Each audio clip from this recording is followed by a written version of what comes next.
साकार हो गई कि गुरु गोविंद दो खड़े काके लागू पैर बलिहारी गुरु आपने गोविंद दियो बताया। मतलब इन लोगों को मतलब वो था कि गुरु माता पिता से भी ज्यादा बढ़ के है, तो इसके बारे में क्या कहना चाहेंगे? सर वो उनका बड़प्पन मानते सर हैं। पहले तो सर बहुत बहुत स्वागत है हमारे चैनल में, धन्यवाद सर। और आपको बधाई भी बहुत बहुत है कि आपके बच्चे सेलेक्ट हुए हैं। चाहेंगे सर जो आपके कितनी खुशी हो रही है आपके सेलेक्ट हुए बच्चे? सर मैं बोलूँ तो बच्चों के पहली खुशी तो माँ बाप को होती है, इसके बाद जो दूसरी खुशी होती है वो टीचरों को होती है। अच्छा, तो इतनी ज्यादा खुशी की टीचर का महत्व होता है कि जो अपना जीवन कुर्बान कर दे कि हमारे बच्चे सिलेक्टेड हों, इससे बड़ी खुशी हमारे लिए कभी हो ही नहीं सकती।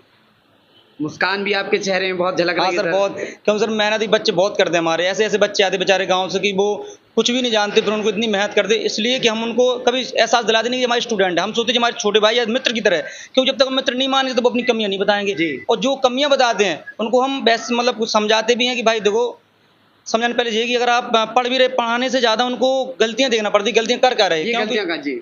क्योंकि अभी तारीफ भी बहुत इनने की कि कामता सर हमें एक भाई की तरह, यदि हमने कहीं गलतियां की तो उन्हें हमें तुरंत टोका कि हमें 1 साल आप दीजिए, उसका जिम्मेदार मैं हूंगा। आज वो सिलेक्शन ले गए हैं तो क्या कहना चाहेंगे, इसकी जिम्मेदारी आप लेंगे सिलेक्शन की? सर हम तो लेंगे 30%, माँ बाप और भाई लोगों का बहुत योगदान रहता है। और बच्चे को भी हम कह रहे हैं कि बच्चे कैसा लगा था वो, कि बिल्कुल जीरो लेवल का था, और मतलब कि बड़ा ज्यादा कभी तो मैंने एक टीचर की और मैंने सोचा कि अगर टीचर को पढ़ाने से ज्यादा उनकी व्यवहारिक और कमियां देखिए, गलतियां आप सुधार दोगे तो बच्चा तो पढ़ने में तो 1 साल में निकाल देगा पेपर। और फिलहाल अगर हमें हर टीचर को बोलना चाहता हूं मैं कि टीचर को ये मत देखना चाहिए कि हमें कितना आता है, हमें ये देखना कि बच्चों को किस तरह समझाएगा, हाँ हम कितना दे पा रहे हैं। मान लो टीचर तो होशियार होगा तभी तो वो सिखा है, टीचर को कभी ये मत सुनिए कि हम दिखाना कि हमें कितना आता है, हमको ये देखना कि बच्चों को कितना आता है। सर वो लाइनें आज वो हो गई, लाइनें जो आपने पुरानी लाइनें थी आज वो साकार हो गई कि गुरु गोविंद दो खड़े काके लागू पैर बलिहारी गुरु आपने गोविंद दियो बताया। मतलब इन लोगों को मतलब वो था कि गुरु माता पिता से भी ज्यादा बढ़ के है, तो इसके बारे में क्या कहना चाहेंगे? सर वो उनका बड़प्पन मानते हैं। हर स्टूडेंट ऐसे बोलता कि भाई देखो, मानते भी हैं, जो मतलब गुरु का एक कर्तव्य होता है कि स्टूडेंट को अपने स्टूडेंट समझ के भाई, और जो छोटा तो भाई समझ के उनसे पढ़ाएंगे तो वो तो वो डायरेक्ट भाई की तरफ पहुंच सकता है, तो हम उनकी कमियां पक्का दूर कर सकते हैं। इसलिए सर आप मैथ पढ़ाते हैं तो इतना कैसे पढ़ा लेते हैं? मैथ अपने आप में एक डिफिकल्ट सब्जेक्ट होता है, क्योंकि आपके बच्चों ने बताया, मैं कॉमर्स से था, कई लड़कियों ने बताया आज हम मैथ में मतलब आपको सहनसाय महसूस कर रहे हैं, अपने आप को कर रहे हैं कि मैथ अब हमें डर नहीं लगता। तो कैसे मैथ पढ़ाते हैं? सर एग्जांपल तो मैं खुद एक सेम हूँ, क्योंकि मेंटर से मैथ खुद छोड़े हूँ, संस्कृत वाला हूँ मैं, और सबसे बड़ा यही उनको कॉन्फिडेंस है कि अब सर संस्कृत छोड़ लेके इंटर में मैथ पढ़ा सकते तो हम क्यों नहीं सीख सकते। मैं ये बोलता हूँ भाई, मुझे खुद देखो कि मैंने जिस जीरो लेवल से सीखी, तो मुझे इस बात का पता है कि जिस सिलेबस मैंने सीखी तो मैं उस सिलेबस नहीं सिखा देता हूँ, तो वो भी सीख जाते हैं। तो क्या आप यूज करते हैं, कोई अलग से आप कुछ करते हैं या कैसे? सर पहले तो वही बेसिक है, बेसिक जैसे कोई बच्चा है स्टूडेंट जीरो लेवल का, तो उसको पहले कोई बड़े सवाल नहीं पढ़ाना, किताब में सीरियल अलग, हमें अपने आप सीरियल लगाना पड़ता है किताबों का, कि पहले बच्चे को सवाल कौन समझ में आएगा, इसके बाद कौन आएगा, इसके बाद कौन आएगा, हमको अलग से लगाते हैं उनको सीरियल,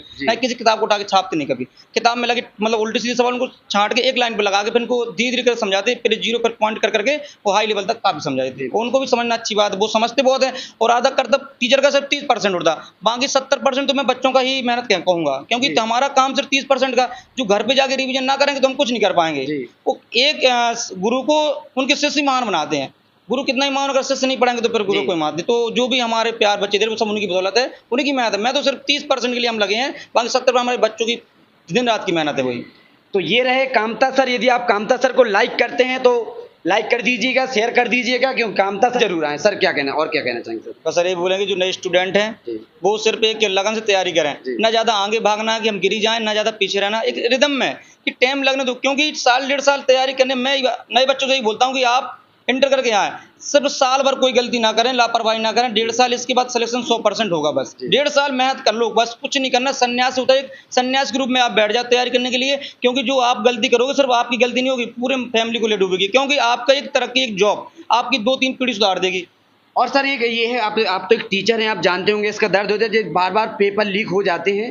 तो पेपर लीक जब होता है, आप लोग इतना मेहनत से पढ़ाते हैं, बच्चे से ज्यादा दर्द आपको होता है, क्योंकि जब पेपर लीक की खबर आती है तो आपको कितना दर्द होता है कि आपको दोबारा फिर सिलेबस कराना है।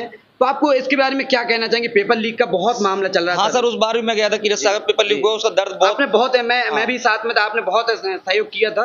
सर वो सरकार को ये देखना चाहिए कि बच्चे 2-3 साल पढ़ते मेहनत करते हैं और कोई चंद पैसों के चक्कर में पेपर लीक करा के किसी को दे देता, तो सरकार को ये समझना चाहिए कि इतने सुरक्षित से करवाएं, जब हमारे वोटिंग चुनाव सुरक्षित हो सकते तो पेपर क्यों नहीं हो सकते। तो सरकार से रिक्वेस्ट है कि आप पेपर को थोड़ा देखो अच्छे से करवाएं, ताकि जिम्मेदारी समझ के करवाएं सबको। और मैं एक बात और कहना चाहता हूँ, सरकार से अगर पहुंचेगी बात, जो पेपर में गलतियां होती हैं 8-10 क्वेश्चन की, 4 क्वेश्चन की, उससे बड़ा फर्क पड़ता है स्टूडेंट को। जी। बेचारा मान लो जो क्वेश्चन 4 गलत है उसी में लगा है 5 मिनट तक, जी। वो गलत, उसका नुकसान बहुत होता है। इसलिए सरकार से पेपर भी जो आयोग बना रहे हैं उनको थोड़ा देख के बनाएं, ताकि त्रुटियां कम से कम हो। एक आध त्रुटि चल जाती है, लेकिन 4-5 एक पेपर में एग्जाम होना तो सर लगता है कि गलत बात है।